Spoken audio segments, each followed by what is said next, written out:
todos. Eu acho que, em primeiro lugar, Márcio, cumprimento aqui a mesa, através de você, todos que estão aqui presentes.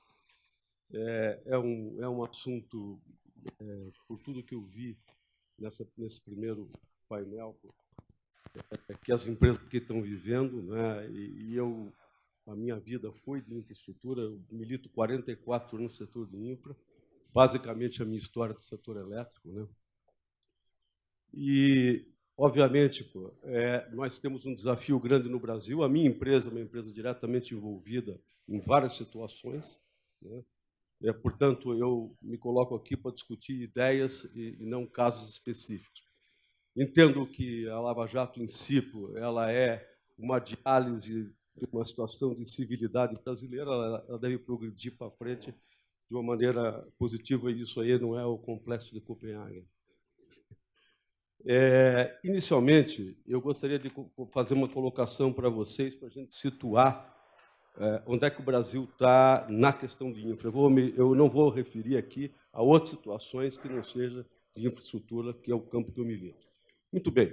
Tá? Num ranking do Banco Mundial recente, desse ano, tá? Entre 190 nações, nós somos a nação 125, tá? Com a pior situação para desenvolvimento de negócios. No friendly, né? Basicamente. Quais são os pilares de uma conclusão como essa do Banco Mundial? São 3. Uma delas, tá, e que foi citada aqui muito bem pela doutora Grace, repetido pelo doutor André, que é a insegurança jurídica, né? Investidores não vêm onde você não tem uma possibilidade de ter uma segurança jurídica de contratos feitos e que depois, a posteriori, vão ser tratados, vão ser questionados. Um segundo ponto é excesso de burocracia, também aqui foi muito bem comentado. E a terceira ponto, e você pode ter muitas outras consequências desse, que é realmente a falta de infraestrutura para um país que não tem infraestrutura, torna-se tudo mais complicado para fazer os investimentos. Então, é uma situação que nós estamos aqui tratando, como é que salva a infraestrutura do Brasil e como é que nós podemos destravar essa quantidade imensa de obras aí que foram, inclusive, comentadas pelo ministro Toffoli. Me permitiria, até pedido do Márcio, fazer um pouquinho de um retrospecto da relação Estado-empresas privadas no campo da infraestrutura. Inicialmente, eu gostaria de citar um período do Brasil, tá, que foi de meados de 65, no governo militar, até meados de 80. O que nós observamos aí? No governo militar, o governo militar não, basicamente os países emergentes da época, eles tinham o seguinte conceito, né? As economias eram fechadas, tinha que desenvolver a tecnologia dentro do seu próprio país, tá? E, no nosso caso, além disso, tinha uma questão da industrialização. Então, quando nós falamos da infraestrutura, nós capacitamos pessoal e, realmente, o Brasil, nesses 20 anos lá para trás, ele desenvolveu a política nuclear, as hidrelétricas, com um requinte único. Antônio, só um segundinho para chamar aqui para a mesa o ministro Napoleão, por favor, ministro do Superior Tribunal de Justiça. Napoleão Maia, por favor, ministro.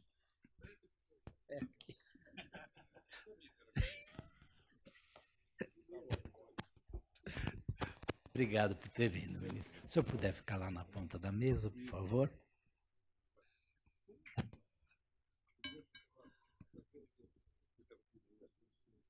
Me desculpe, Antônio, por favor. Nós estamos colocando, então, nesse período, não em que o Brasil desenvolveu as empresas. As tais empreiteiras, que hoje são chamadas como empreiteiras, elas, em grande parte, se desenvolveram nesse período em que nossa economia era fechada, o governo era contratante total, 100%, sabemos muito bem das formações das empresas estatais no final dos anos 70, e assim foi o modelo que se criou. E a tecnologia foi aqui, a área industrial foi muito bem, a automotiva foi muito bem por um período, a Embraer está aí, e assim por diante. Não vou me delongar. Até que nós tivemos um segundo período, né, quando os países emergentes quebraram. Os Estados Unidos, em 78, Jimmy Carter botou os juros de 18% lá, deu um colapso porque os países eram endividados, era o governo que era tomador do dinheiro e contratava as empresas. Então, tivemos um período aí de 10 anos, chamada década perdida, né? E que foi onde não tinha mais financiamento público para as obras e para a infraestrutura, e nós passamos um período relativamente complexo, isso seria 85 a 95. No primeiro governo do Fernando Henrique Cardoso, tá, houve, então, a chamada de capital privado e a participação da iniciativa privada nos negócios. Aí, as tais empreiteiras passaram a ser concessionárias, elas mudaram um pouco a posição de construtores contratada pelo Estado e passaram um pouco mais a fazer investimentos diretos e veio dinheiro de fora. O programa de privatização foi bem sucedido em duas áreas, particularmente telecomunicações, para quem se lembra, e o setor elétrico foram muito bem.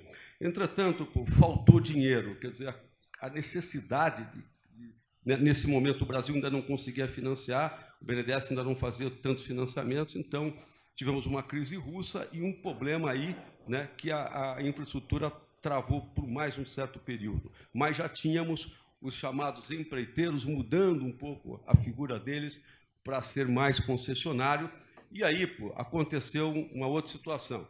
O governo, como foi falado aqui antes, deixa de ser o contratante direto e passa a ser o regulador. Então, se formaram as primeiras agências reguladoras para regular os serviços concedidos, como é o caso da ANEEL, particularmente eu participei diretamente desse caso, isso foi lá em 1996, 1997.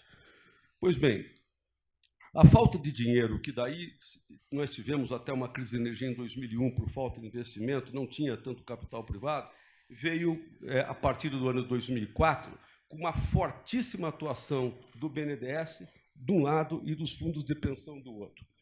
Pois bem, aí as empresas que já construíam e que eram concessionárias, elas, através, posso dizer que praticamente toda a infraestrutura nesse período foi financiada pelo BNDES, as empresas se desenvolveram em verdadeiros grupos empresariais enormes, tá? Com seu ápice sendo atingido no ano de 2013, aproximadamente, antes da Lava Jato. Nesse caso, as empresas também tomaram recursos, elas tomaram recursos públicos, tanto no BNDES quanto em fundos de pensão que aplicaram, e assim por diante.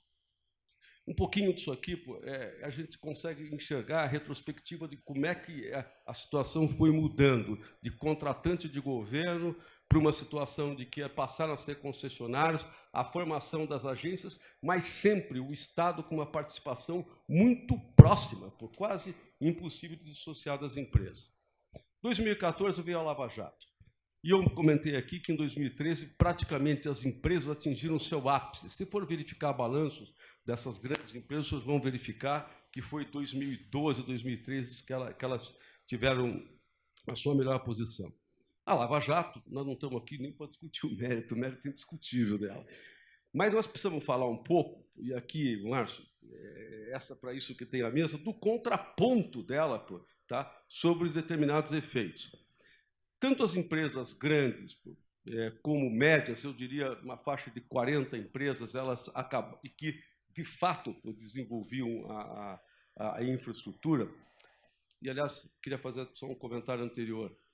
Nesse período de 2004 para cá, além de haver os financiamentos públicos, né, para as concessões, envolvendo o fundo de pensão, envolvendo o BNDES, também houve uma decisão de governo que a Petrobras seria a grande investidora, tá, e teria como obrigação contratar, essa é uma definição, tá, bens e serviços dentro do mercado nacional. Isso também fez com que essas empresas se tornassem verdadeiros grupos e realmente nós tivéssemos em 2013 o ápice delas. Bom, 2014 para frente, nós conhecemos um pouco a história. E aí, agora, eu queria fazer alguns comentários sobre a questão do acordo de leniência. E por que qual é a base do que eu gostaria de citar para os senhores? Sentindo um pouco isso na pele. Tá? Primeira coisa, quando você tem um problema dessa natureza, o mercado financeiro te fecha. A primeira reação está no mercado financeiro. Zero de financiamentos, ou seja, de um momento para o outro, né? As empresas cometeram seus erros, não importa, mas a reação no mercado financeiro foi total. Na sequência, tá? Você tem clientes internacionais que imediatamente, por uma questão de compliance e de relações, já não vão te contratar, independentemente da tua qualificação. O resultado disso, de uma certa, foi muito nefasto para a sociedade, causado por razões diversas das empresas, inclusive, né? Dizendo isso, mas outras situações que houveram aqui. O desemprego direto das empresas e indireto foi mais de 1 milhão de empregos que se perderam, né? E a partir daí criou-se um ciclo de grandes dificuldades, porque, por outro lado, as carteiras foram caindo, você não tem financiamento, teve que demitir gente, pagar as demissões. Bom, aí vamos falar do acordo de leniência. Tá? Com quem faz o acordo de leniência? Como é que o acordo de leniência é conduzido? Isso aqui também foi muito bem citado aqui, né?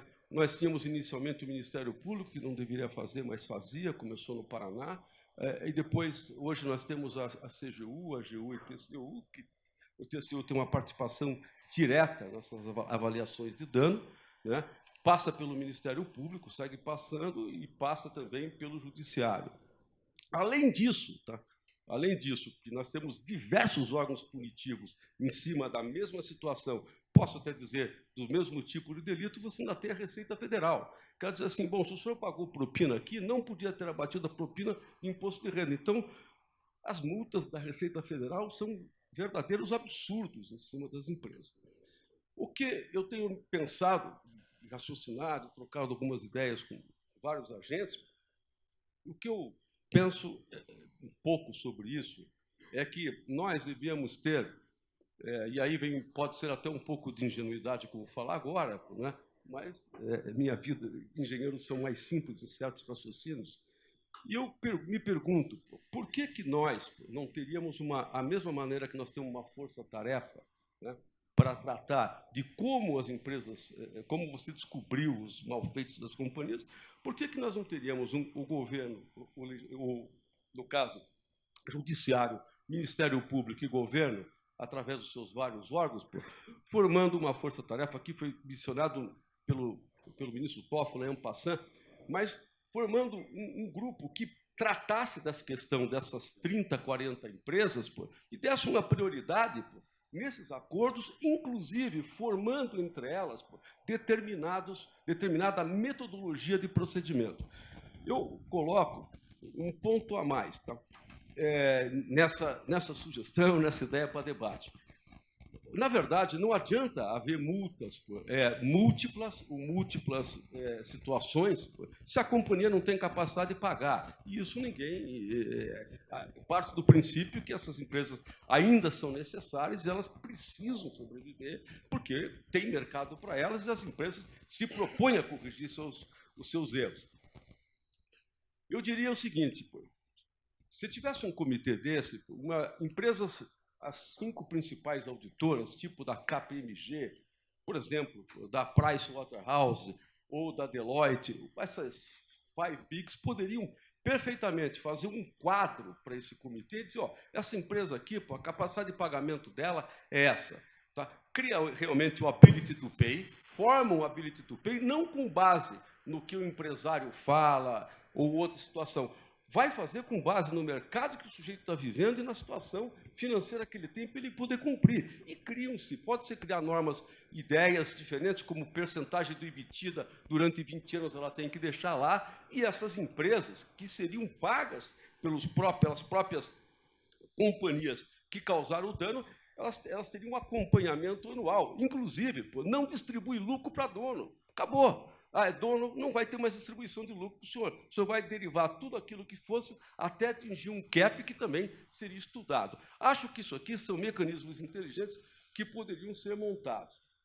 Esse é o lado de pagamento da conta. O lado da formação da cultura, que é muito mais difícil, e alguém aqui no painel anterior abordou, tá? Que é a questão de compliance. Eu vi de tudo na minha vida, advogados oferecendo também planos miraculosos, mas o fato é que o treinamento de compliance tem que partir da base, porque nós temos uma cultura infelizmente, torta. Tá? A cultura é um pouco torta por todos os lados.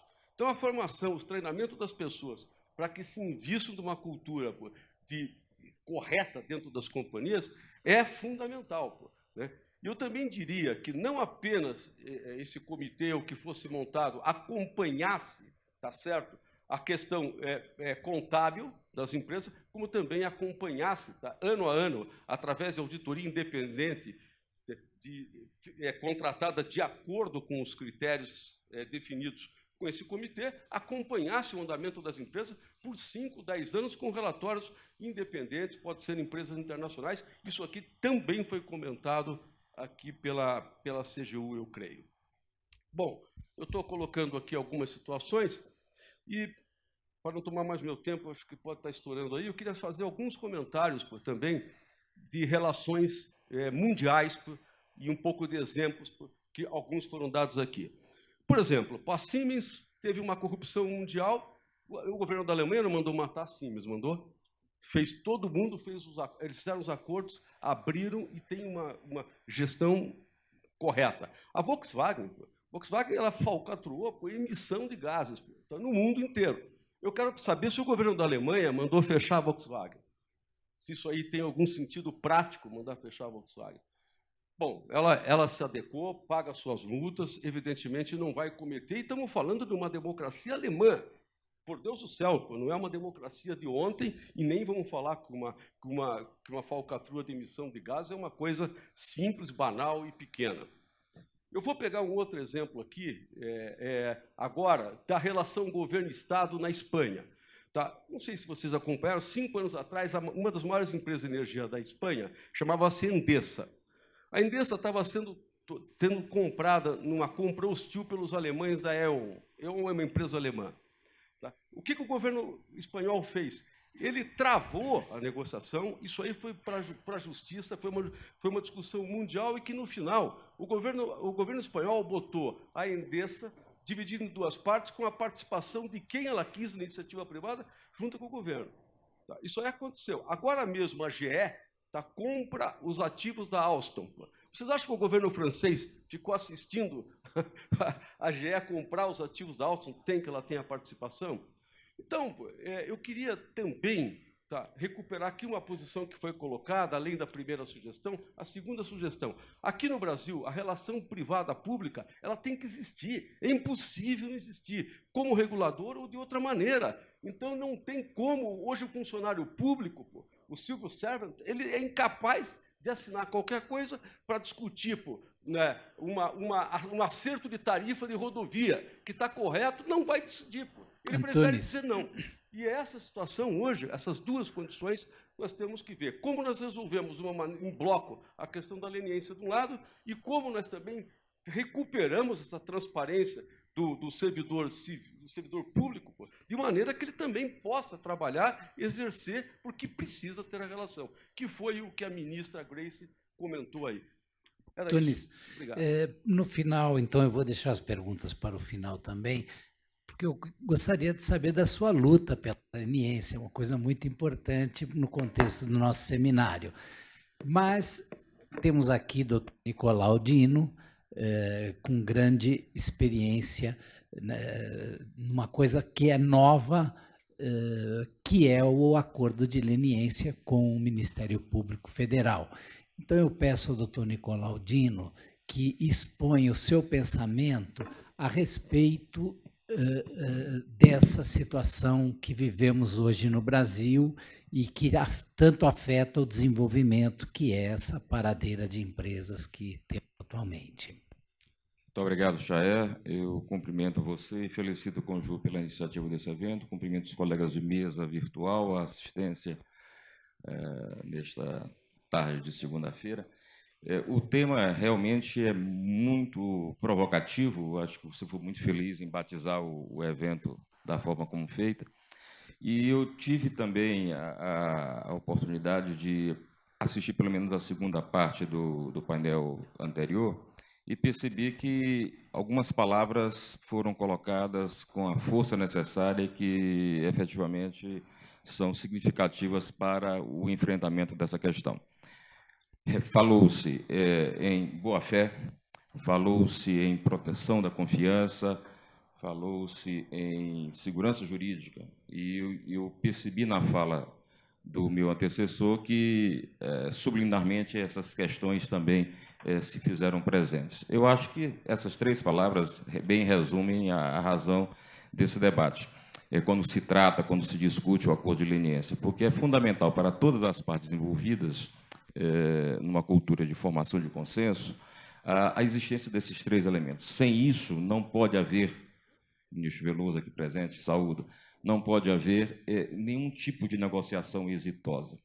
E, quando se fala especificamente em leniência, não podemos deixar de considerar o seu primo-irmão no processo penal, que é a colaboração premiada.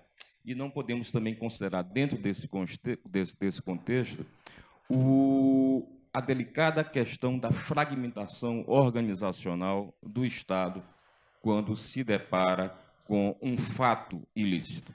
Nos seguintes termos, enquanto que para a pessoa jurídica, para a empresa ou para qualquer pessoa, seja ela física ou jurídica, enfim, que pratica em tese um fato definido em lei como ilícito, esse fato ele é uma realidade unívoca, para o Estado, isso se apresenta de forma extremamente fragmentada. Ou seja, aquele fato pode ter uma tipificação no campo penal.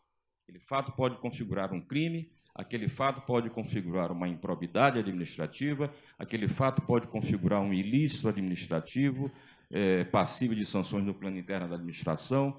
O fato pode estar sujeito a sanções no plano da atuação do Tribunal de Contas da União, e o fato pode configurar também infração nos termos da nova lei anticorrupção, a lei 12.846. Ou seja, há uma fragmentação organizacional, e para a pessoa que pretende, que deseja, que almeja celebrar uma leniência, um acordo, vamos chamar de consenso, encontrar um consenso para com o Estado, ele tem que se dirigir, ele tem que dialogar com diversos atores estatais. Entre outras palavras, em outras palavras, ele tem que contar, admitir o seu pecado para diversos sacerdotes, sem o compromisso prévio de que todos vão apresentar uma solução efetiva, viabilizando a formação do acordo, tal como pretendido pela parte que se envolve numa situação de ilicitude. Isso é muito complexo, porque quando a gente fala em proteção de confiança e boa-fé, nós temos que considerar todos esses ingredientes no terreno fático, no plano da realidade fática. Como, de que forma o particular vai se posicionar perante o Estado? A quem ele deve procurar primeiro? Qual será a garantia de que, celebrado eventual acordo, eventual transação, no plano penal, em sede de colaboração premiada, por exemplo, aquela prova não vai ser utilizada em seu desfavor numa outra esfera de responsabilização? Por outro lado, qual é a segurança que o particular terá se ele celebrar um acordo de leniência nos termos da lei anticorrupção, a empresa, e o seu sócio poderá vir a sofrer uma sanção à luz da lei de improbidade administrativa? Porque a própria lei anticorrupção, de forma incoerente, a meu ver, diz que as consequências decorrentes da aplicação desse diploma legal não exclui a responsabilidade à luz da lei 8.429. Ou seja, isso gera insegurança jurídica. A pessoa deseja resolver um problema, o particular, a empresa ou a pessoa física, deseja resolver no campo da justiça negociada, na justiça consensual, como hoje nós conhecemos, ela deseja viabilizar, contribuindo para uma investigação, apresentando provas, e deseja obter uma imunidade, pretende legitimamente obter uma imunidade parcial ou total, mas precisa ter a segurança e a confiança de que o Estado, ela está falando com o Estado, não interessa se é a CGU, se é o Tribunal de Contas da União, se é o Ministério Público, é o Estado com quem ela está dialogando.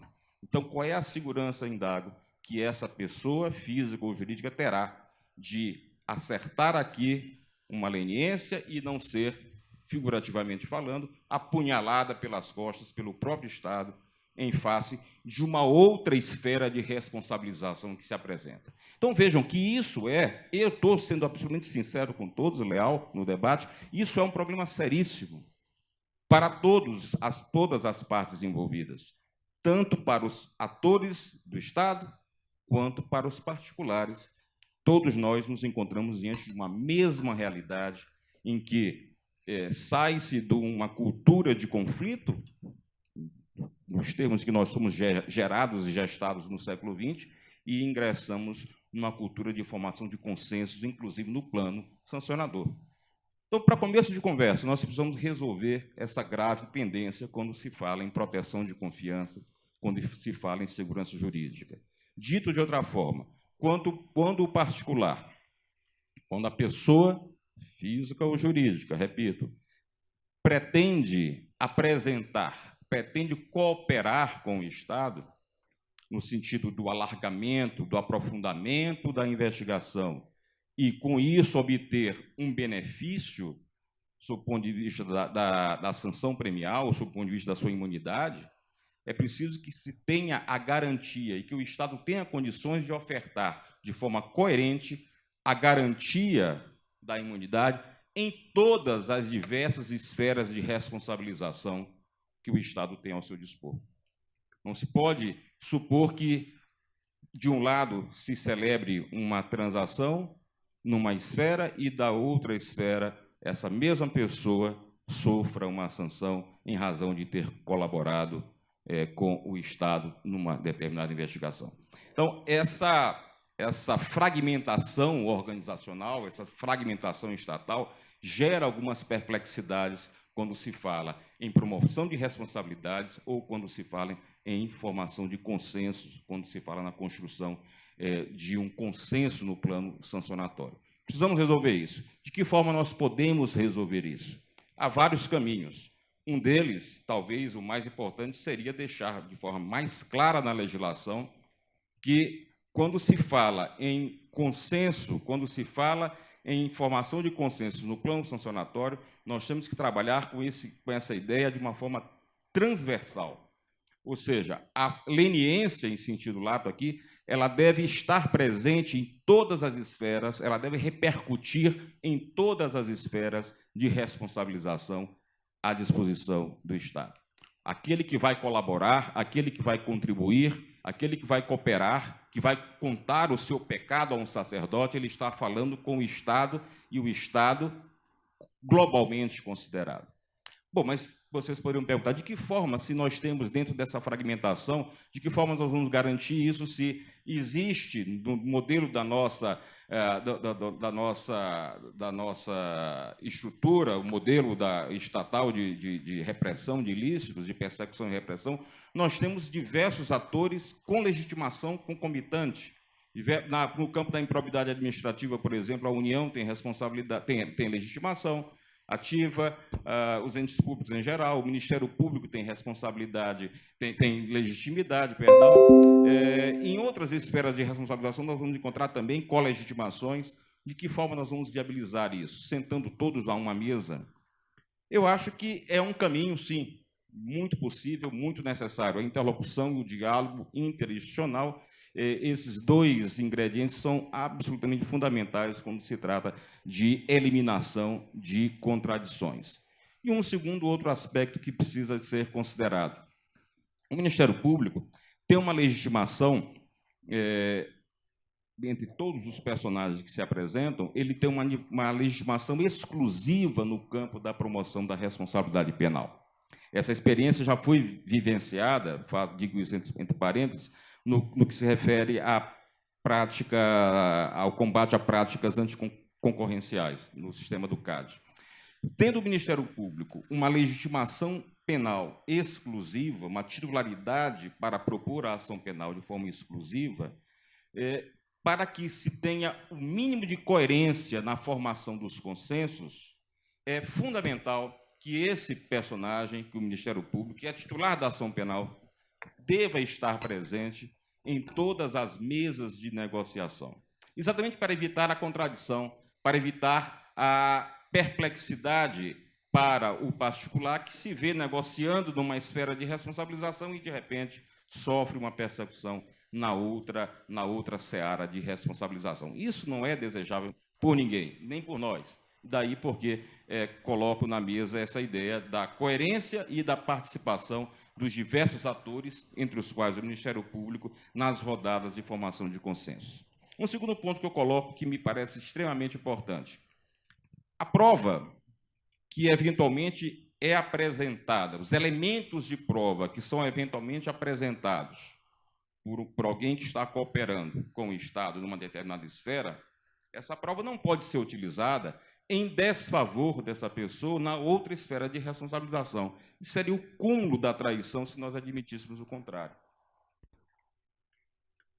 Há uma decisão recente, não tão recente, mas que merece ser recapitulada, é desse ano, do então juiz Sérgio Moro, indicado ministro da Justiça, que, em determinado caso, vedou corretamente, digo de passagem, proibiu o uso de uma determinada prova numa colaboração premiada contra o colaborador numa outra esfera de responsabilização. De certa forma, a imprensa até entendeu mal, digeriu mal essa decisão, e a decisão está corretíssima. Corretíssima por quê? Seria a desconfiança estimulada, seria a traição alimentada se aquela prova dada em regime de colaboração fosse usada em desfavor, em detrimento daquela pessoa que, em outro nível, está também transacionando com o Estado. Até porque, Nicolau, ali era o governo estava agindo em defesa pessoal, né? Porque o delator acusava o governo, o uso da prova seria utilizado basicamente para vingança, para retaliação. Seja qual for a situação, se alguém celebra acordo, e celebra acordo oferecendo algo para expandir o terreno probatório, se ele oferece algo nesse terreno aqui, nessa seara de investigação, para melhorar a sua situação, para obter um prêmio, ele não poderá sofrer consequências a partir dessa prova que ele voluntariamente apresenta.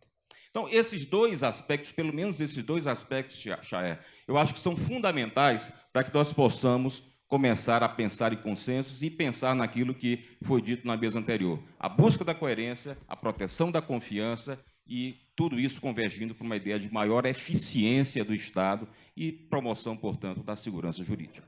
Por hora, são os comentários que eu tinha a trazer. Muito obrigado. Muito obrigado, Nicolau. Doutor Nicolau Dino, como todos sabem, é subprocurador-geral da República. Ministro Napoleão, nós estamos intercalando aqui um da área privada, outro da área pública. Então, só aguarde mais um pouquinho, tá? Não me fuja, hein? Doutor Valfrido Ward, por favor. Doutor Machaer, uma honra muito grande, prazer, antes de tudo, e uma grande oportunidade de falar ao lado de luminares advindos da iniciativa privada e do Estado brasileiro, e diante de uma plateia tão qualificada. Nós falamos desde as 3 horas da tarde sobre o combate à corrupção. No fim do dia, é esse o problema, não é? Como é que nós vamos temos combatido a corrupção no Brasil? Me parece que, se nós pudéssemos resumir combate à corrupção na sua dimensão puramente repressiva, nós encontraríamos 4 pilares. O primeiro é o de determinação do ilícito. O segundo, detecção do ilícito. O terceiro, de concreção do ilícito, né, ou das penalidades impostas em razão da ilicitude. E, em quarto lugar, as vias de solução para a empresa. Nós falamos bastante aqui no painel anterior e também neste, dos problemas que o país tem experimentado, os particulares envolvidos em corrupção têm experimentado, para virar a página. Não é? Nós conversamos bastante sobre isso. Eu tive a oportunidade, em 2015, de me encontrar com o doutor Dino, conhecer o ministro Valdir Simão à ocasião, já preocupado com as consequências de um combate puramente repressivo, sem vias de continuidade para empresas, o que poderia, como de fato o fez, causar danos a setores inteiros da economia brasileira. Mas o fato é que, no contexto desse combate repressivo, ou puramente repressivo, nós tivemos revoluções positivas. Nós tivemos o aparecimento de mecanismos de detecção do ilícito, a exemplo da colaboração premiada e da própria leniência, que tem uma faceta de produção de prova e de colaboração, e de provimento de elementos para a concreção da norma, ou seja, para levar a norma à concreção na sua dimensão sociológica, para mudar o mundo, para, de fato, punir corruptores e corrompidos, não é? Em que pese os defeitos e as dificuldades que esses próprios mecanismos de detecção e de concreção têm experimentado no contexto da Lava Jato e dos seus filhotes, das operações que dela decorreram. A exemplo de colaborações, em alguns casos, colaborações vazias, sem prova, ou então que se mostraram ineficazes, mas o fato é que houve uma revolução com o acoplamento da colaboração premiada, prisões cautelares e outras medidas, uma revolução na detecção do ilícito e uma revolução na concreção da norma. Talvez nós tenhamos um problema maior no primeiro pilar, que é o da determinação objetiva do ilícito. O fato é que inconteste, e a fala do Dr. Queiroz nos deixa cientes disso, que o capital não prescinde do Estado. Não é? As empresas não conseguem existir sob o regime de produção capitalista, por mais que nós tentemos instalar um modelo ultraliberal, não conseguem prescindir de relações com o Estado, de posturas estatais, de autorizações, de subsídios, de financiamentos. Não é? Sobretudo num capitalismo, no contexto de um capitalismo cujo financiamento de mercado, por meio do mercado de capitais, ainda é emergente, incipiente como o nosso. Como é que as empresas se financiam no Brasil? As empresas vão ao banco ou vão ao Estado. Não é? Nesse contexto em que é absolutamente necessária a relação entre agentes privados e agentes públicos, nós temos uma profunda frouxidão regulatória. E nós submetemos as relações entre Estado e empresa aos subjetivismos. Nós temos uma frouxa regulação do lobby pré-eleitoral, nós acreditamos em Papai Noel, nós acreditamos que as eleições serão financiadas por pessoas físicas. Não é? O que a ADIM 4650 fez, ao proibir o financiamento empresarial, foi submeter o financiamento de campanha à ação de pessoas físicas, sobretudo para além do fundo público de financiamento. Mas nós sabemos que esse regramento frouxo, que esse regramento incrível, no sentido de que não será assim, no fim do dia, as campanhas eleitorais continuarão a ser financiadas de maneira subreptícia se nós não racionalizarmos o lobby eleitoral, não é? Nós sabemos que isso é uma porta de entrada para a corrupção. Pior, o lobby pós-eleitoral. Nós temos hoje, na 55ª legislatura, que se encerra em 2018, mais ou menos 400 frentes parlamentares. Todas elas reguladas por uma única norma da mesa diretora da Câmara dos Deputados, que diz que as frentes devem ser reguladas com dinheiro privado. Só isso. Portanto, nós importamos no Brasil um modelo repressivo de combate que pressupõe uma regulação bastante minuciosa, precisa, das relações entre Estado e empresa, que não existe na prática no Brasil, que não leva às empresas e aos agentes de Estado um gabarito de condutas. Dizia o doutor Queiroz. Perdão, doutor Antunes. Perdoe, por favor. Dizia o doutor Antunes, nós precisamos saber como nos comportar. não é? Os agentes públicos já não sabem mais como se comportar e têm receio de fazer algo que possa ser criminalizado ou ensejar uma ação de improbidade, ou um processo administrativo, ou uma ação penal. A mesma coisa dos agentes privados. Nós precisamos urgentemente refletir sobre isso. Trazer para o ordenamento jurídico brasileiro mais do que a norma penal em matéria de corrupção. Trazer outras tantas normas que regulem, não é? E chamemos como quisermos, lobby, advocacy, relações entre Estado e empresa. Nós precisamos dar transparência a isso, considerando os aspectos humanos, a dimensão humana, a necessidade dos agentes privados de posturas, autorizações e condutas do Estado, não é? E o monopólio do Estado para todos esses atos. Portanto, Márcio, e encerrando rapidamente a minha fala, nós temos que pensar, basicamente, em racionalizar as relações entre o Estado e a sociedade civil. Me parece fundamental para que nós superemos os voos de galinha que o Brasil tem tido, para que nós não ouçamos com tanta frequência sobre operações, sobre escândalos e sobre problemas correlatos. Obrigado. Muito obrigado, Valfrido. Bom,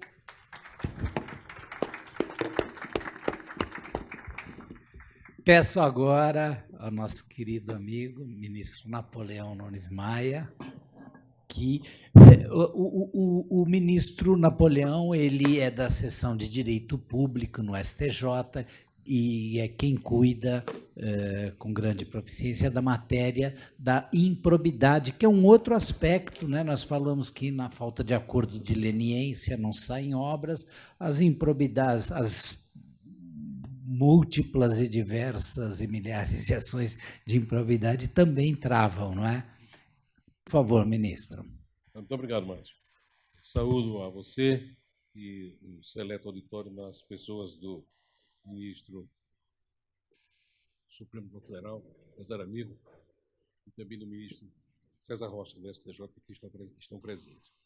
Eu vou explicar, de maneira muito sumária, em 10 minutos, né, Márcio? Em 10 minutos, a visão judicial que eu tenho dessa problemática. Isso que o doutor Nicolau Dino acabou de falar, desemboca, ao meu ver, na cultura judicial punitivista que temos no Brasil. O judiciário persegue, com muito afã, a procura de culpados, e não só de responsáveis. Encontrar o responsável por qualquer coisa que não funciona do direito não satisfaz plenamente ao sentimento punitivista do judiciário. Ele quer, na verdade, procurar um culpado. E nessa busca de culpado, às vezes, atropela muitas situações que seriam garantias das pessoas ou que seriam medidas de proteção das empresas. Parece que a eleição desse objetivo, ou desse telos da atividade judicial, coloca tudo o mais numa posição de uma secundária, de posição subalterna, ministro Veloso. Veja, não há, eu verifico isso lá na primeira sessão, e na primeira turma, onde tenho a honra de servir, uma secundarização com a sobrevivência das empresas, quando se trata de sancionar, de punir, de castigar um dirigente de uma empresa. Às vezes, o castigo chega a destruir a empresa, chega a causar uma lesão tão grave à empresa que pode provocar até mesmo a sua paralisação. Eu tive até bem pouco tempo, junto com o doutor Nicolau Dino, lá no TSE, você está bem lembrado, tivemos várias oportunidades que a imposição de multa a uma empresa, quando havia o financiamento empresarial, a multa era de um valor tão exagerado que, às vezes, correspondia ao faturamento de um ano da empresa. A empresa quebraria. Outra situação em que ocorre frequentemente, por exemplo, é interditar a atividade empresarial a quem foi condenado por improbidade a contratar com o poder público. Há um sentimento na justiça de que essa punição, de que essa restrição, abrange as 3 esferas do poder. Então, por exemplo, se o sujeito cometeu uma improbidade lá no interior do Ceará, na minha terra, por exemplo, em Limoeiro, ele devia ficar interditado só de contratar com o município de Limoeiro do Norte.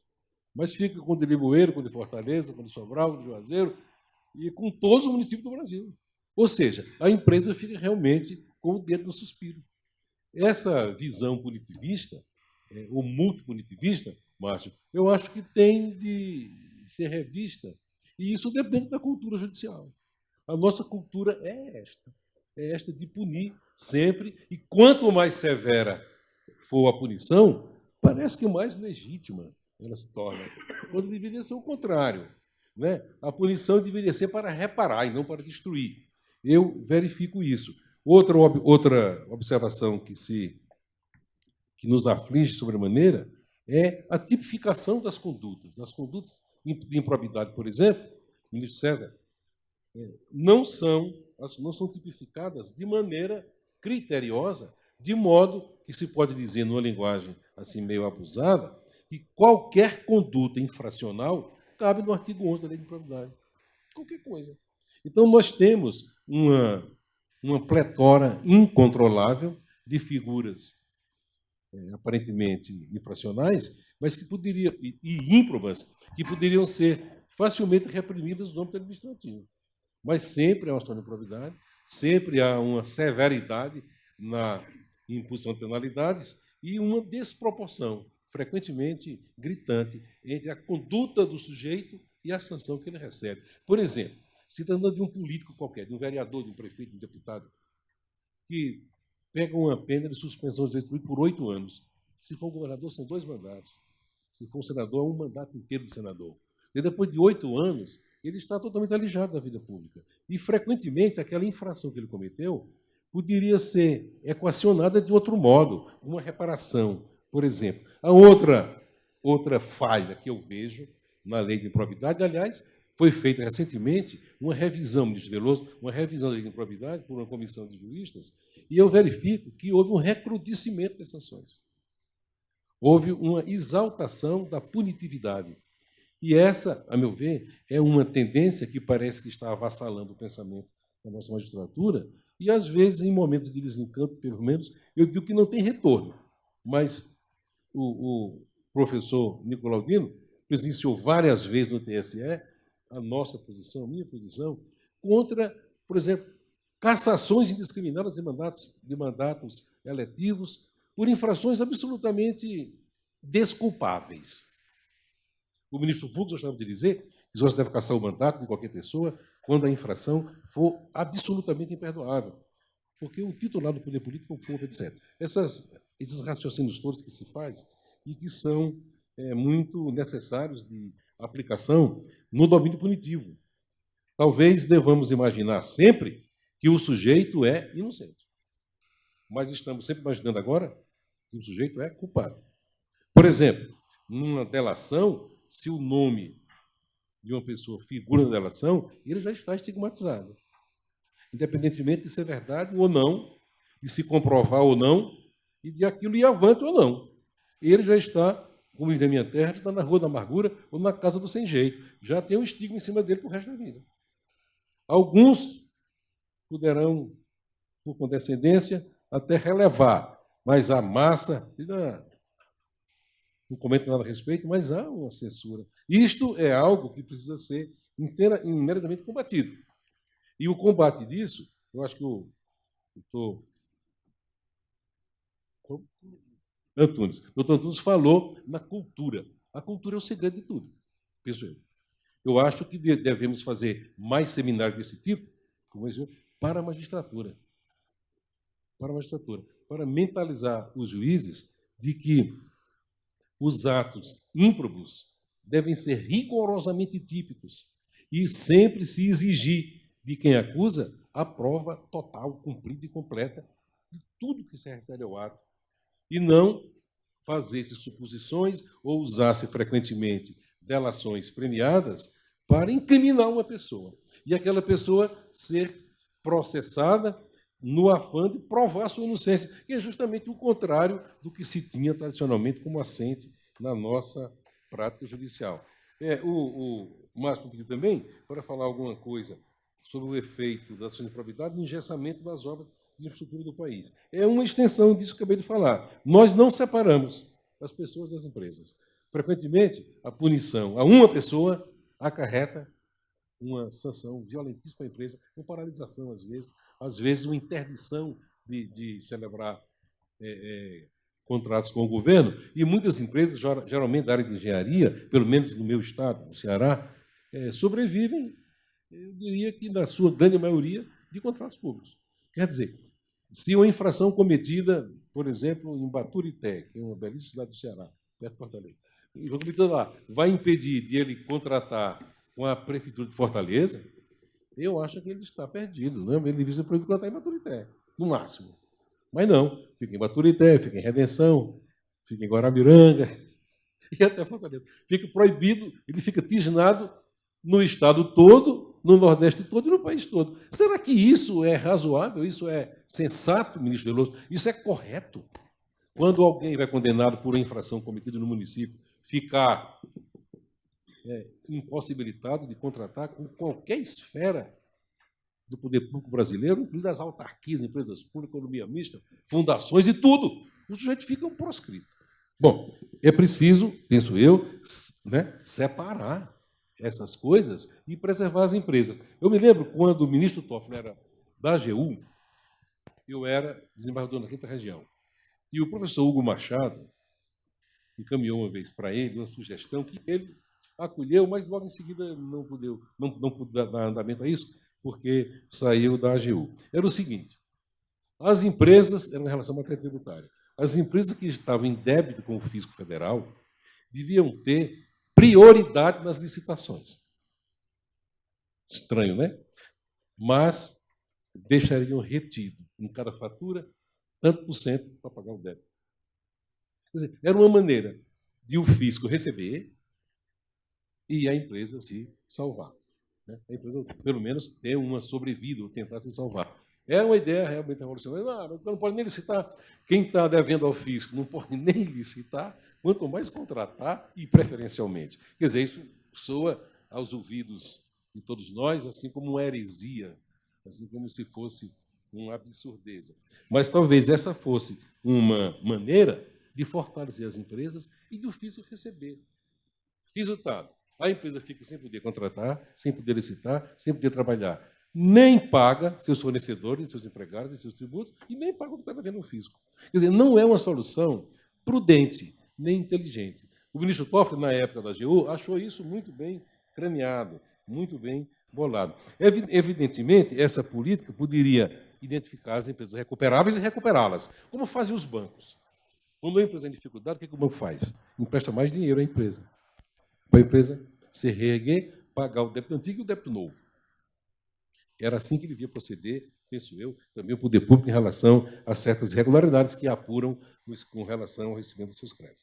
Bom, recuperar o recuperável e diluir as irrecuperáveis.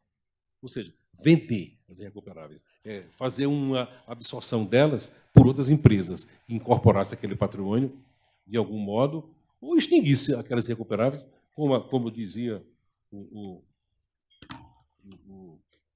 ministro José I de Portugal, no tempo do terremoto de Lisboa, Marquês de Pombal. Desastre total. O que vão fazer? Enterrar os mortos e cuidar dos vivos. Né? Não tem jeito. Bom, eu penso que devemos contribuir todos para facilitar as soluções pela via judicial e que não serão sempre soluções punitivas. Mas o juiz da ação penal e da ação de improbidade, Nicolau, só pensa em punir. E punir com a pena de demissão, com a pena mais severa que tiver. Eu vejo lá na minha prática judicial que, eu diria, 99% das ações terminam com a pena de demissão, eu diria mesmo de maneira exagerada, qualquer que seja a infração. Eu vejo raramente a sanção de advertência ou de suspensão. O poder público tem predileção pela pena, pela sanção de demissão.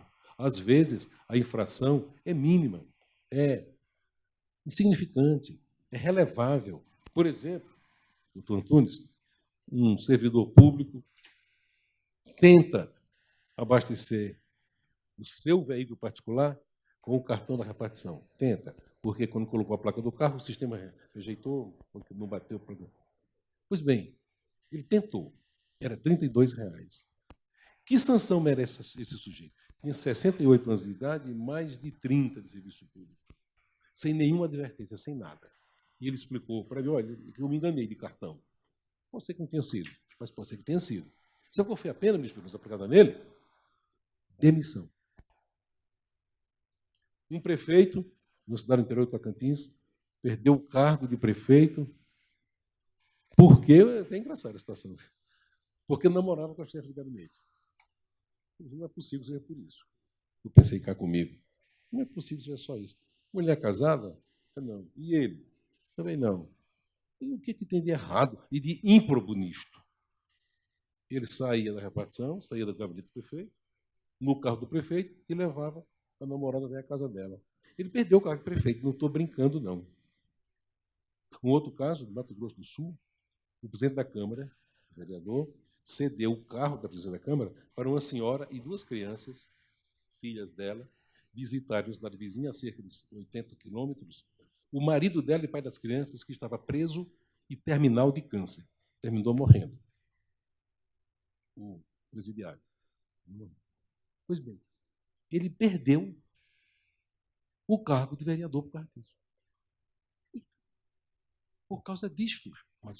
Se você disser assim para mim, eu só acredito nessas 3 histórias que você me contou, se você me der os 3 acordes. Pode dizer. Se você me der os 3 acordes, eu acredito. Se você não me der, eu vou pensar que você inventou. Esses 3 casos. Não inventei, são 3 casos concretos. Então, isso... Já está encomendado, tá? Isso é a visão punitivista que nós temos. Porque é uma visão trôpega, errada, tortuosa. Nós devemos ter uma visão sancionadora para recuperar as pessoas. Às vezes é um deslize.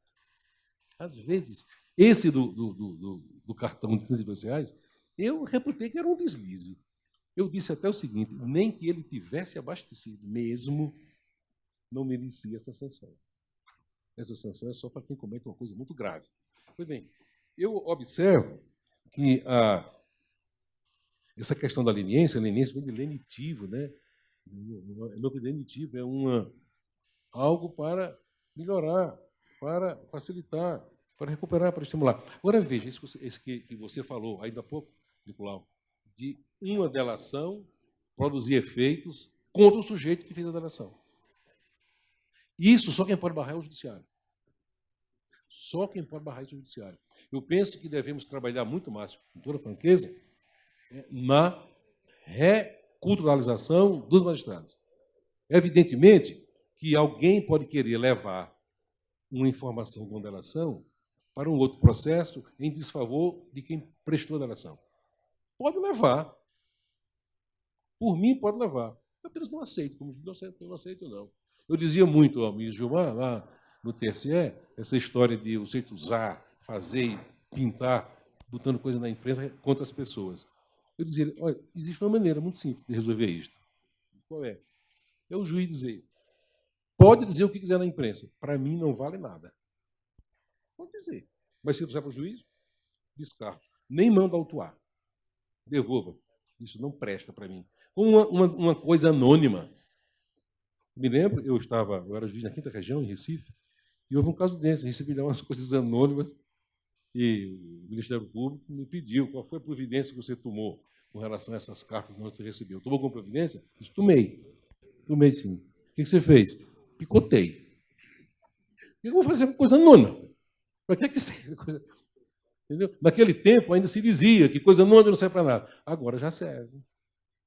Agora já serve coisa anônima. Faz-se uma coisa anônima, instaura-se um processo, e o sujeito que foi apontado anonimamente entra numa via crucis do diabo. Às vezes, não consegue escapar, não chega. Isso é o que eu pensei em dizer aqui a todos que estão presentes. Tinha trazido umas outras informações sobre matérias legislativas que estão tramitando no Senado e na Câmara. Recebi principalmente aqui do do deputado Efraim, que patrocina, né, lá uma medida de aperfeiçoamento das medidas punitivas. É evidente que isso tem de ser aperfeiçoado, tem de ser dinamizado, tem de ser melhorado constantemente. Ninguém concorda com a impunidade, ninguém concorda com a corrupção, e eu acho que ninguém concorda também com o maltrato aos direitos subjetivos das pessoas. Então, temos de conciliar isso de maneira muito criteriosa, né, Nicolau? De maneira muito sábia, muito prudente, de modo que todos os interesses sejam atendidos. E isso é perfeitamente possível, penso eu. Mas tudo, eu digo muito isso ao ministro César, tudo depende do judiciário. Vira e mexe, ministro Veloso, está na mão do juiz. Se o juiz não for prudente, equilibrado, sensato e sábio, eu penso que não adianta produzir boas leis. E se ele for prudente, sábio e sensato, ainda com más leis, ou com leis não boas, se poderá obter uma jurisdição satisfatória. Eu tenho muita fé, muita confiança, tenho total esperança de que o judiciário se comporte como um poder, que não seja refém da lei, mas da justiça, que olhe mais para a inocência do que para a culpa, né? Que olhe mais para o pecador do que para o pecado, e que seja mais propenso a perdoar do que a condenar, e entender as circunstâncias da vida de cada um, nas infrações de pequeno potencial ofensivo, nas coisas que qualquer um de nós, naquelas circunstâncias, também faria. Então, eu penso que isto deve nos levar, pouco a pouco, a entender que o punitivismo é um caminho muito perigoso e muito cheio de surpresas e armadilhas, que pode conduzir a gente, todos nós, à destruição da nossa cultura, das nossas empresas, das nossas reputações, tudo por uns comportamentos um tanto quanto irrefletidos. Eu peço a você que o próximo seminário, né, seja dirigido aos magistrados. Vamos providenciar, ministro. Para refletirem de maneira mais demorada. Muito obrigado. Eu agradeço. Desculpa. É muito bom saber que ainda tem juízes que têm coragem de ter opinião, né? Aliás, eu queria fazer uma saudação aqui ao juiz federal criminal da 10ª Vara, doutor Ricardo Leite. Muito obrigado por estar aqui conosco, doutor. Bom, então, agora eu passo a palavra ao doutor José Figueira, da Pricewaterhouse, que, aliás, foi uma das nossas apoiadoras, junto com o doutor Valfrido Ward, que nos ajudaram a viabilizar esse evento. Por favor, doutor José. Primeiro, eu agradecer a oportunidade de falar para vocês. Acho que sou o único não jurídico aqui da mesa, mas a gente sempre está presente quando se fala em acordo de leniência e, na maioria das vezes, com os interlocutores que também estão aqui na mesa. De alguma forma, as auditorias elas representam uma proteção de mercado, né? São os chamados gatekeepers, e são também agentes importantes no que tange a olhar para a empresa e ver como é que estão os seus controles internos.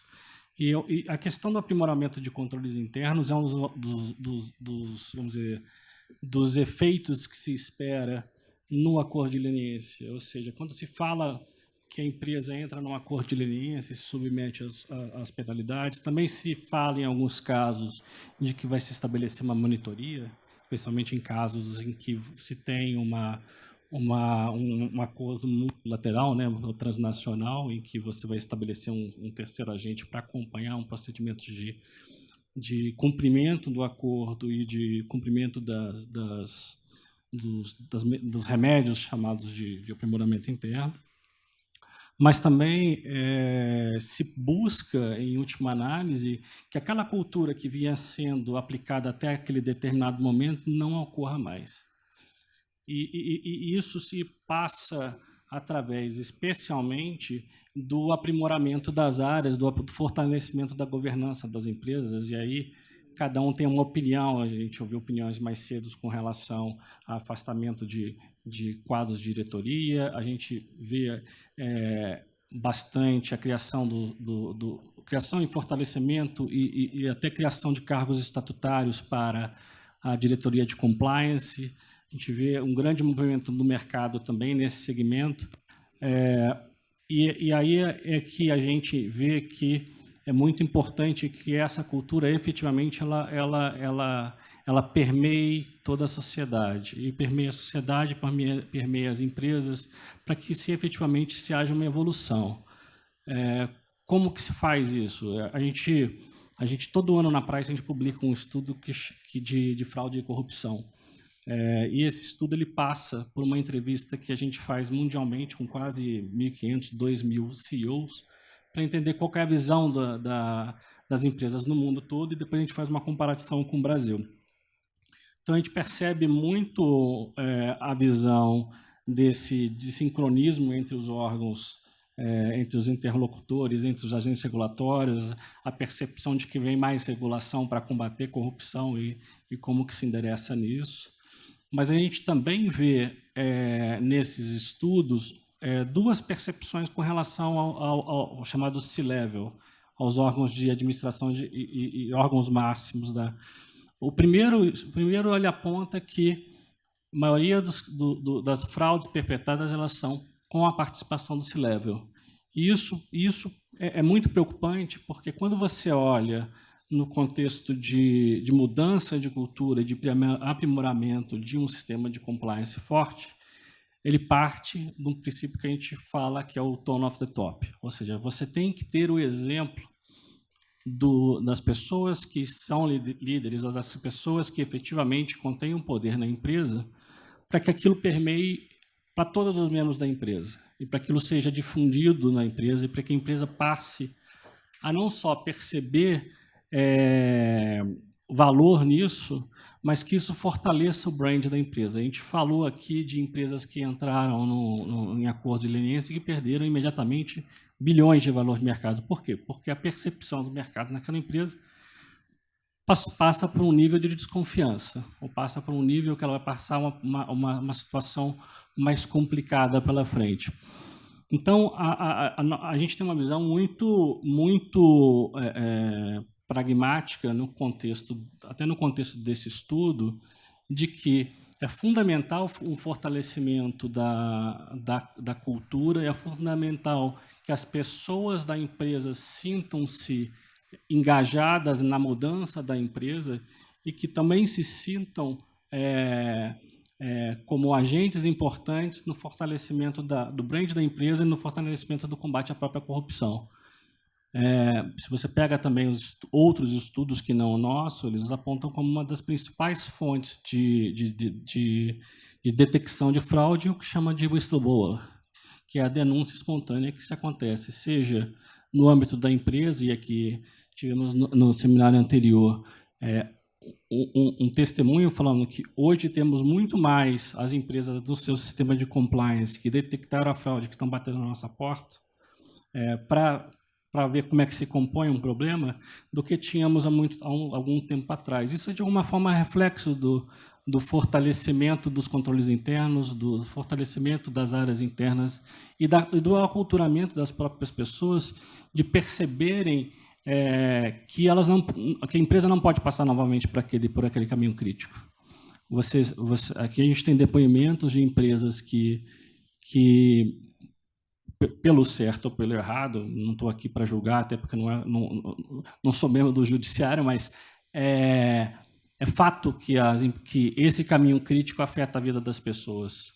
É fato que esse caminho crítico tira um enorme valor daquela empresa na sociedade. Então, como é que se faz para endereçar isso? E a gente enxerga muito esse caminho crítico numa fiscalização que ocorre não só dos órgãos de MPF, de AGU, nos órgãos públicos, mas que ocorra no próprio âmbito da empresa e das pessoas, que elas se sintam como entes fiscalizadores da sua empresa, do seu compliance, das suas políticas. É aquilo que se falou um pouco mais cedo, de que não se pode ter um compliance para inglês ver, não se pode ter um compliance, são só políticas que são muito bem escritas, mas não tão permeadas na cultura das pessoas na empresa. Então, os principais agentes dessas mudanças são as próprias pessoas da empresa, porque são elas que sofrem o maior peso de se ter, de repente, daqui a um mês ou 2 meses depois que a empresa entra, uma dificuldade de alocação no mercado, porque ficou estigmatizada de alguma forma no seu currículo, por exemplo, porque trabalhou 20 anos na empresa, por mais que ela tenha um magnífico quadro técnico, ou magnífico histórico técnico de trabalhos em grandes projetos. Então, em última análise, a gente fortalece muito esse discurso e faz muito esse discurso de que as pessoas e o compliance, um compliance forte e maduros, têm que ser elementos que tragam uma maior cultura contra a corrupção, uma maior cultura de fortalecimento do brand da empresa, e isso traz valor para a empresa. No final do dia, o investidor, hoje se faz qualquer tipo de aquisição no Brasil, além de se fazer as auditorias de parte fiscal trabalhista, hoje se faz uma due diligence de anti-bribery e corruption. Hoje é parte do pacote, além de analisar as contingências fiscais, contingências trabalhistas, é entender até que ponto aquela empresa está sujeita ou até que ponto ela se comunica com seus agentes externos como fornecedores que o coloca numa situação de risco com relação a questões de anti-bribery e corruption, porque as penalidades estão sendo aplicadas. Então, é um pouco disso que eu queria falar, mas também dar um pouco de oportunidade para as perguntas e para o meu colega falar também. Mas essa é a mensagem que a gente queria passar aqui. Não sei se tem alguma pergunta específica. Tenho, mas eu quero ouvir primeiro o Ben O'Neill. Bom, se alguém necessitar do headphone como eu, para a tradução simultânea, o Ben O'Neill, ele foi procurador do Departamento de Justiça e hoje advoga no Queen Emmanuel. Ben, please. So, thank you, Marcio. Very wise to make the American go last, I think. But it's an honor, really, to share the stage with so many accomplished and thoughtful speakers. Palestrantes tão ilustres, e a minha perspectiva é de alguém que trabalhou no DOJ em casos de corrupção e suborno. E assim que eu saí do DOJ e passei para Queen Emmanuel, desde o primeiro dia, trabalhei para empresas e indivíduos brasileiros, tentando ajudá-los a resolver seus problemas nos Estados Unidos. Então, eu tenho uma visão das diferenças entre o Brasil e os Estados Unidos nesse aspecto. Eu não sei qual é o valor dessa perspectiva, dado que as diferenças são significativas, mas eu vi algumas coisas que são ilustrativas. Então, a primeira coisa, aqui, o que o Brasil fez nos últimos 5 anos é visto de uma forma muito favorável, certamente nos Estados Unidos e em outras partes do mundo também, porque por muitos anos o Departamento de Justiça, o DOJ, tinha a visão de que era a polícia do mundo, resolvendo os problemas de corrupção do mundo. Essa era a visão. E agora todos sentem que o Brasil assumiu um papel muito importante nos últimos 5 anos, enfrentando problemas internos no Brasil, e isso é um passo muito positivo para o Brasil. É claro que é muito doloroso, isso está muito claro, mas ainda assim é um passo muito positivo. Então, de certa forma, eu diria que o Brasil merece ser parabenizado por seus esforços. Muito do que foi discutido hoje, em ambos os painéis, da minha perspectiva, reflete o quanto esse processo é novo E muitas coisas que o Brasil está tendo que fazer são coisas que os Estados Unidos tiveram que fazer há 20 anos. Então, nós estamos desenvolvendo o nosso sistema de colaboração e acordos de leniência e delações premiadas e todos esses elementos, tudo isso vem sendo desenvolvido há bastante tempo nos Estados Unidos e nós tivemos problemas importantes nesse processo. Não sei quantos aqui conhecem o caso de Arthur Andersen nos Estados Unidos. Isso foi em 2001 e foi o resultado da crise do .com. E Arthur Andersen foi denunciado por uma questão assim não muito importante e acabou sendo tirado do negócio. E isso, então, moldou a forma como o Departamento de Justiça e o governo americano lidam com questões de corrupção em empresas ao longo dos 15 anos seguintes. E o resultado desse caso, então, foi o reconhecimento de que se o governo americano ou qualquer governo vai realmente processar uma empresa e trazer a empresa ao tribunal, o resultado pode ser que a empresa vai quebrar e milhares de empregos vão ser eliminados, o que pode causar tremendos danos à economia. Então, a partir de 2001, 2002, uma série de declarações de política pelo Departamento de Justiça visaram aquele equilíbrio que o primeiro grupo, o primeiro painel mencionou, aquele equilíbrio entre punir uma empresa por sua má conduta, mas não a ponto de quebrar a empresa e causar danos colaterais, não apenas para a empresa, mas para toda a economia. Então, o que nós fizemos ao longo dos últimos 15 anos foi tentar, através de tentativa e erro, examinar os fatores que devem ser considerados. Vemos isso agora acontecendo no caso de empresas que estão colaborando ou tentando chegar a um acordo com o governo americano. Então, você vem ao Departamento de Justiça e apresentamos 10 fatores muito claros que foram codificados como sendo os fatores mais importantes que determinam qual deve ser a punição ou o resultado para a empresa. Então, isso então reflete que, como eu disse, teve muita tentativa e erro. Às vezes o governo foi longe demais, às vezes não foi o suficiente. E, à medida que aprendemos, creio que atingimos um equilíbrio. O equilíbrio não é perfeito. Há muitas pessoas nos Estados Unidos que acreditam que as empresas se safam com muita facilidade. E tem havido algumas empresas, algumas pessoas, por exemplo, ficam insatisfeitas com o fato de que muitos empresários envolvidos na crise de 2008 não foram punidos adequadamente. Então, ainda estamos aprendendo e, ao longo do tempo, nós chegamos a um certo equilíbrio.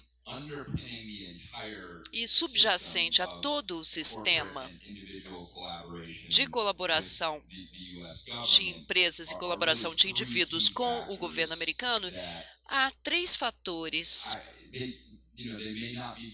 que podem não ser vistos de maneira inteiramente positiva por todos fora dos Estados Unidos. Se tornaram um elemento cultural para os Estados Unidos, mas pode não se encaixar aqui no Brasil. Os 3 fatores são, primeiro, para uma empresa conseguir crédito de colaboração, benefício de colaboração, essa empresa tem que ativamente colaborar contra os executivos individuais responsáveis pelo desvio ou pelo ato ilícito. Então, a empresa assume a responsabilidade de colaborar contra esses indivíduos, porque o nosso governo essencialmente determinou que a melhor maneira de lidar com essa situação é colocar esses indivíduos responsáveis na cadeia. Então, se você tem um executivo, colarinho branco, com uma família, um pilar da comunidade, você coloca uma pessoa dessas na cadeia por violar a lei, isso tem um efeito imenso em termos de princípio fundamental para a colaboração. O princípio é que as empresas não erram, os indivíduos erram. E se a empresa quer leniência, ela tem que cooperar ativamente contra os indivíduos responsáveis. O segundo princípio básico é que nos Estados Unidos, tipicamente, no lugar de empresas serem investigadas, submetidas à busca e apreensão, tipicamente, a empresa determina a improbidade e faz a investigação dessa improbidade, levanta todos os fatos relevantes e vai ao Departamento de Justiça para denunciar a improbidade. O que isso efetivamente faz é terceiriza o trabalho dos promotores para empresas especializadas que fazem a investigação dessa improbidade. Então, é a terceirização do trabalho dos procuradores. E, assim, é possível simplesmente pegar a informação trazida pela empresa, os procuradores podem então pegar essa informação e determinar os passos seguintes. É uma parte fundamental do nosso sistema. Não são todos que usam isso de maneira favorável.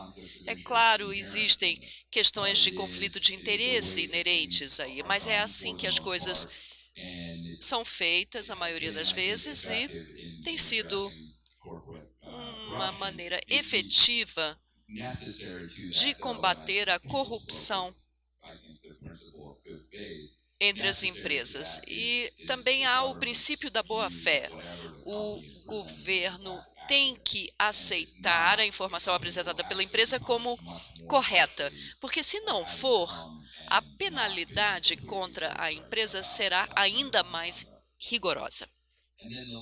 E o último elemento, ou princípio, é aquela visão quase que sagrada dos denunciadores, da denúncia, dos delatores, nos Estados Unidos. Não apenas temos proteção para os delatores nos Estados Unidos são incentivados a denunciar qualquer improbidade. Então, nós temos vários programas nos Estados Unidos, seja na área fiscal, seja no combate a suborno ou fraude em programas de governo, mas, enfim, as quantias recuperadas através dessas delações é tão significativo que isso, na verdade, acaba incentivando. Os benefícios são tão grandes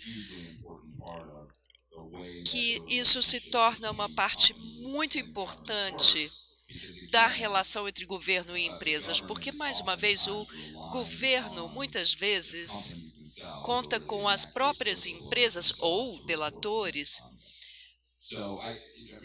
para que denunciem a improbidade. Então, são, na verdade, algumas reflexões iniciais sobre o funcionamento do sistema nos Estados Unidos, mas eu queria reiterar que o que o Brasil está fazendo e tem feito é incrivelmente importante e está indo muito bem. E acho que eventos como esse são importantíssimos na discussão sobre o melhor caminho à frente. Algumas das coisas que eu trago podem não ser relevantes, né, para o Brasil. Então, muitas empresas privadas, bom, às vezes é complicado, né, para uma empresa privada colaborar contra um indivíduo. Mas essas discussões, reunindo os diferentes atores, é assim que vocês vão elaborar um sistema que efetivamente funcione para o seu ambiente e a sua cultura.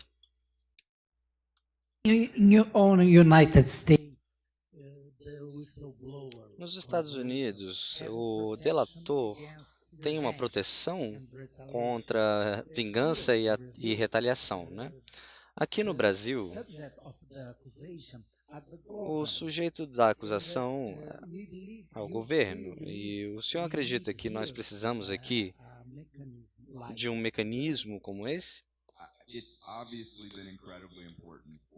Obviamente, tem sido muito importante para a nossa capacidade de identificar e punir a corrupção, de que o fato de os delatores precisarem se sentir protegidos. É claro, sempre vai haver essa visão de que a proteção não é real ou é de faz de conta, mas o tempo provou que quando as pessoas decidem confessar, é quase que algo sagrado nos Estados Unidos, né? Os delatores são retratados como heróis frequentemente nos Estados Unidos, ao invés de em outros lugares onde não são vistos como esses heróis, né? Então, isso está fundamentalmente enraizado no nosso sistema jurídico, né? De que precisa haver proteção dessas testemunhas, né? Desses delatores. Isso é uma parte importante de qualquer regime anticorrupção, em qualquer país. Mas, como eu disse, né? Sempre vão haver diferenças culturais e, inclusive, corporativas que vão tornar as especificidades aí de cada sistema diferentes. Estamos agora na fase das perguntas, não é? Já tivemos todos os palestrantes, então eu indago se na mesa ou na plateia nós temos questões a apresentar. Porque eu tenho. Doutor Nicolau Dino, nós sentimos aqui um certo desconforto da parte do ministro do Tribunal de Contas da União em ver o Ministério Público Federal de uma maneira tão empenhada e isenta passar a fazer acordos de leniência. Como é que o Ministério Público Federal construiu essa possibilidade?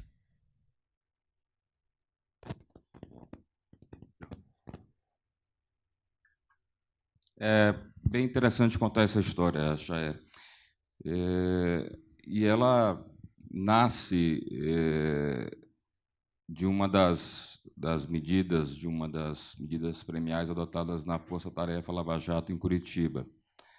Em dado momento, estava em tratativas um acordo de colaboração premiada com um determinado agente público, não vou citar nomes, e apresentou-se a nós, ainda na Câmara de Combate à Corrupção, a seguinte situação. Bom, o indivíduo deseja colaborar no âmbito penal, mas ele tem receio, ele poderá sofrer a propositura de uma ação de improbidade. Exatamente aquela situação que eu, em tese, tratei no início da minha fala.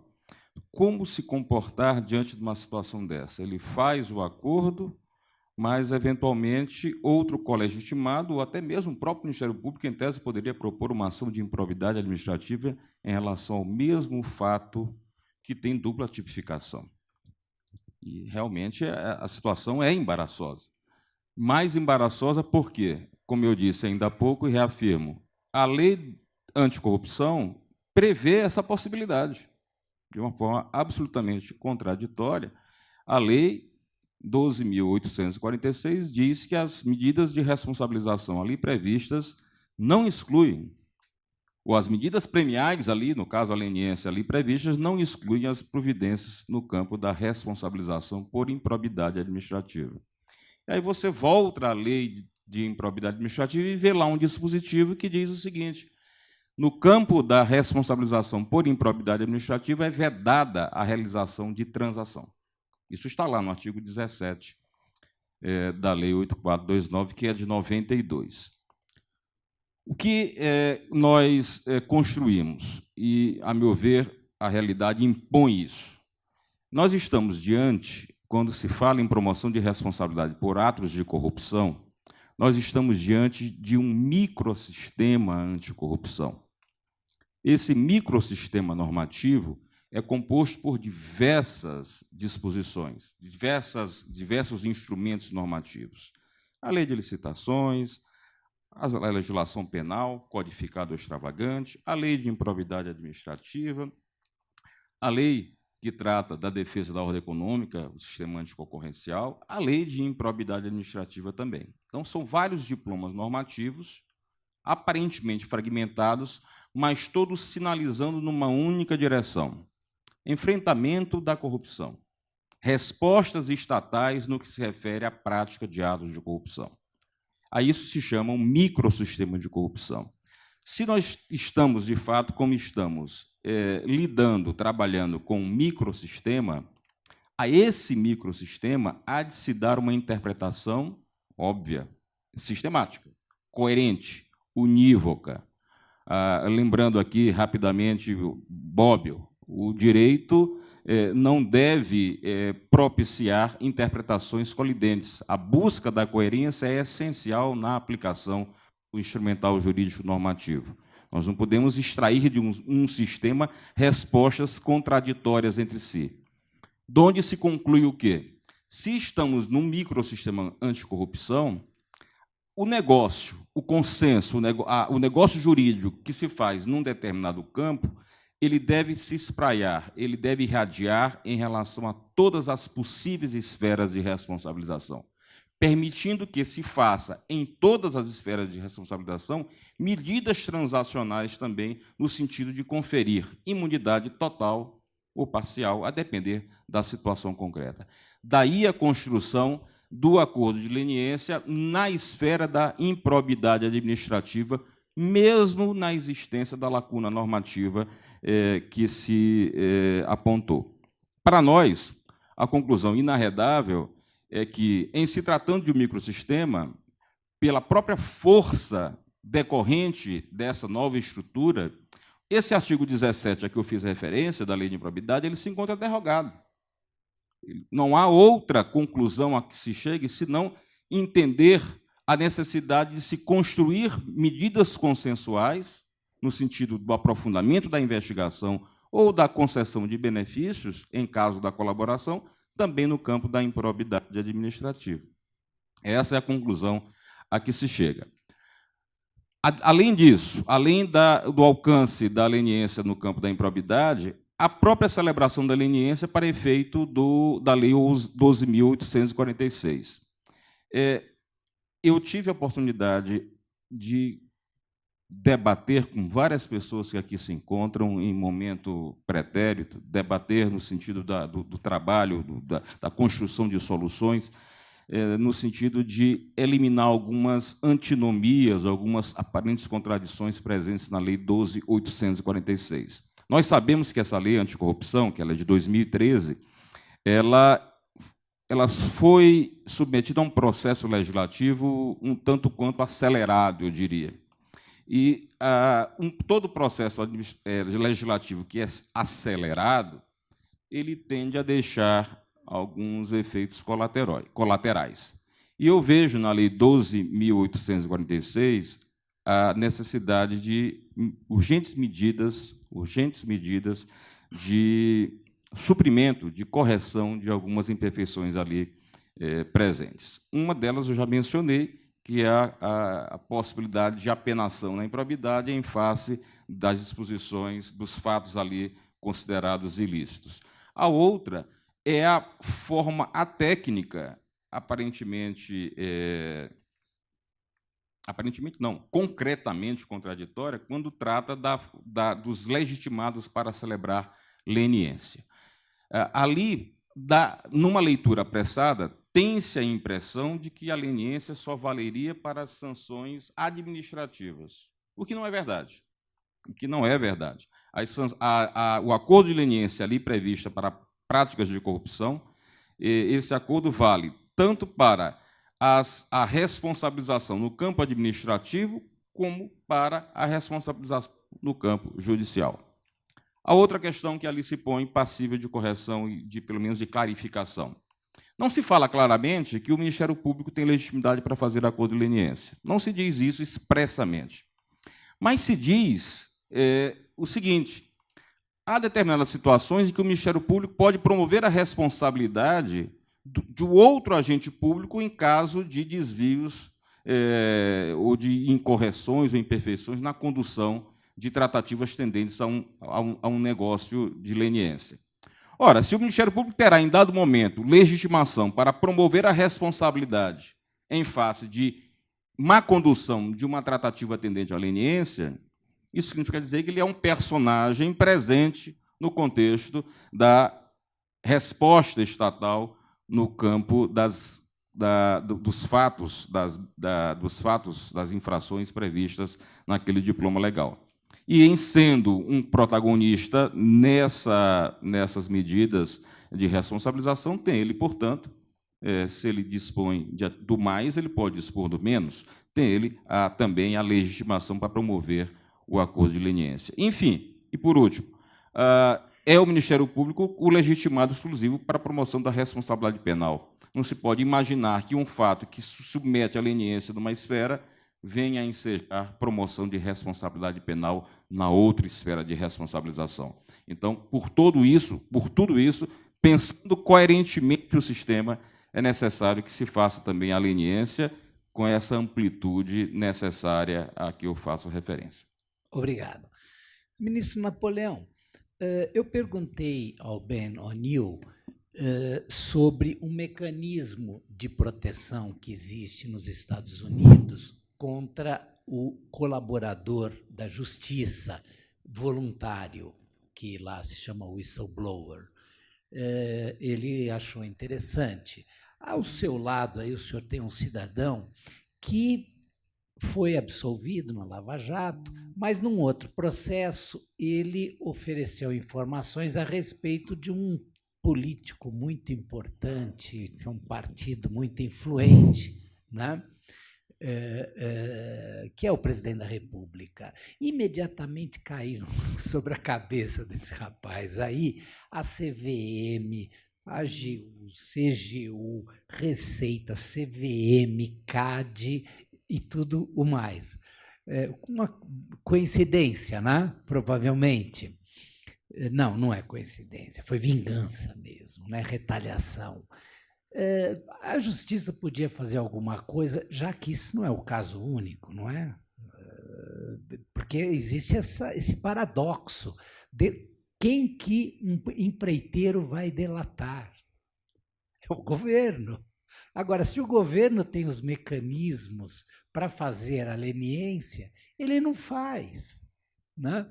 O que a justiça podia fazer diante disso, ministro? Prezado amigo, eu daria a minha opinião, né? A justiça podia fazer qualquer medida de proteção, qualquer uma. Não precisa de lei. Não há necessidade de lei. Não há necessidade de lei. E ainda que haja uma lei proibindo, poderia fazer. Quer ver um exemplo? Existe lei, existe súmula proibindo cobrança de honorários em ação de mandado de segurança.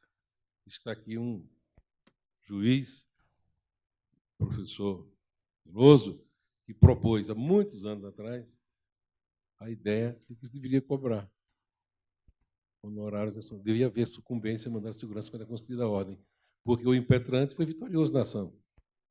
E ele vai levar menos do que ele pertence, porque do que ele receber, um destaque vai ser para o seu advogado, que não será reembolsado pela parte que sucumbiu, que seria, nesse pode dizer, a autoridade. Então, o fato de haver lei não impede que o juiz faça a justiça, e o fato de haver uma lei proibitiva também não impede. A única coisa que impede o juiz de fazer justiça é a sua consciência ou talvez o seu temor. Ou a Só. falta dela. Né? E nada mais. O juiz que quer fazer justiça, faz, independentemente do contexto de regras. A regra é uma alternativa de solução, não é a solução, não é a única solução. E o juiz não é refém daquela regra, ele é refém, no máximo, do sistema. E toda regra só é legítima se tiver por debaixo dela ou por detrás dela uma preocupação moral legítima. É razoável, é sensato, é aceitável na cabeça de alguém medianamente esclarecido que um sujeito que faz uma delação para colaborar com a autoridade sofra qualquer tipo de prejuízo? Isso não cabe na cabeça de ninguém. Não cabe. Faz-se isso porque o Estado, mesmo o Estado de Direito, é autoritário.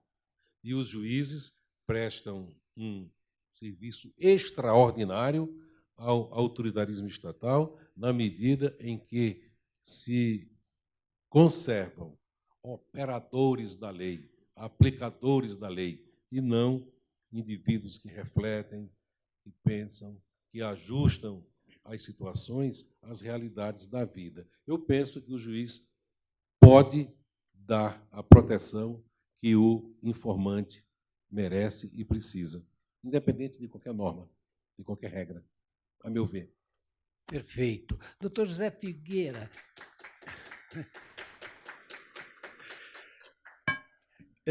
Qual é o papel das investigações internas na prevenção de irregularidades? Bom,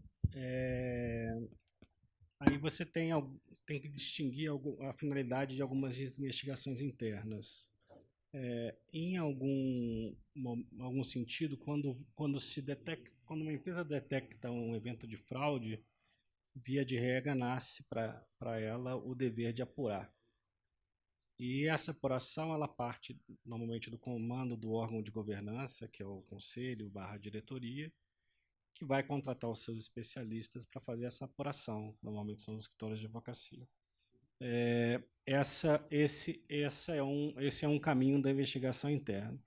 Caso essa empresa seja uma empresa auditada, normalmente se faz o que se chama de shadow investigation, ou seja, as auditorias, de alguma forma, elas acompanham aquele procedimento de investigação interna sob o aspecto de perceber se ela está constituída com a adequada independência, ou seja, para quem que ela está reportando, sobre a qualificação das pessoas que estão conduzindo a investigação, sob a perspectiva do que eu falei há pouco, sobre a perspectiva de quais controles internos poderiam ter sido passados ou devem ser aprimorados, efeitos de demonstrações financeiras, ou seja, os efeitos contábeis, e a questão de quais são as pessoas que estariam envolvidas, ou quais as pessoas, ou quão pervasivo é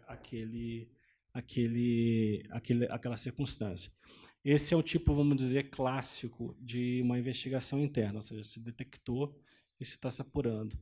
Outro tipo de investigação ela pode decorrer de um comando interno, de um acordo firmado entre a empresa e um ente público, aí poderia ser, a gente está falando dos Estados Unidos do DOJ ou no Brasil, em que se estabeleça um propósito de se realizar uma investigação interna. E aí, via de regra, você estabelece uma governança diferente, né? Porque normalmente o reporte que você vai ter que dar para essa investigação interna não é necessariamente só para os órgãos de governança, mas preponderantemente para aquele órgão que quer ter a percepção se aquilo que se foi atribuído como conduta ilícita, ele está correto sobre a sua extensão, está correto sobre os seus valores.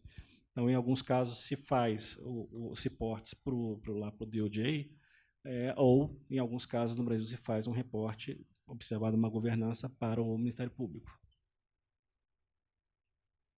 Obrigado. Doutor Valfrido, o senhor acaba de publicar aí um livro que já é um best-seller, não é? O Espetáculo da Corrupção. Em que circunstância que o combate à corrupção pode ser pior que a corrupção? Veja, nós tivemos, e isso é inquestionável, como eu disse na minha fala, inúmeros avanços, positivos avanços, no combate à corrupção. O combate à corrupção não pode ser meramente repressivo. Nós temos que atacar as causas da corrupção. E, ao mesmo tempo, prover caminhos para que empresas envolvidas em corrupção possam virar a página sob pena de perder setores inteiros da economia. Os números falam por si, né?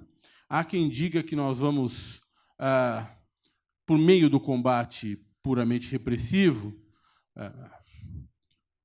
suprir as nossas necessidades de geração de riqueza por meio de uma depuração dos meios empresariais. Eu tenho dificuldade de acreditar nisso, justamente porque o capitalismo não funciona dessa maneira. Como eu tive a oportunidade de dizer, o capitalismo pressupõe uma relação com o Estado. Não há capital que prescinda do Estado, não é? E é exatamente diante dessa certeza que me resta claro que nós vamos continuar a ter problemas. Nós estamos enxugando o gelo, de certa maneira. E nós vamos continuar danando os agentes de mercado, esgarçando o tecido social e político, se nós nos ativermos exclusivamente a um combate repressivo, que tem virtudes, evidentemente, mas que pode ser melhorado, que pode ser submetido a um desenvolvimento benfazejo, à medida em que ele ataca as causas diretas, que são aquelas que nós podemos fazer, ou que podemos atacar com maior rapidez, precisamente por meio da relação, da regulação de relações entre Estado e empresa. Nós tivemos aqui um ex-membro do DOJ, do Departamento de Estado. Nos Estados Unidos, a Corporate America provê financiamento à política dos Estados Unidos, daquele país, de maneira abundante, tanto por meio de por vezes até moralmente questionável, financiamento de campanha, e, ao mesmo tempo, depois de 2010, com o aparecimento e a legalização do Super PACs, entre mandatos, né, o capital entretém uma relação quase que monopolística com os governos naquele país, uma via de acesso direto. Talvez seja essa via de acesso direto aos governos nos Estados Unidos que tenha impedido ou liberado esses acessos do crime organizado. Talvez não seja por acaso que, na Itália, onde nós encontramos uma legislação antimáfia tão ou mais sofisticada do que a americana, os italianos não tenham conseguido expurgar o crime organizado das entranhas do Estado, porque justamente na Itália não há uma legislação de lobby. Portanto, eu penso que, para além de gerar... É porque lá não tem. A Itália não tem legislação de lobby. Não, né? Tem lobby. É verdade.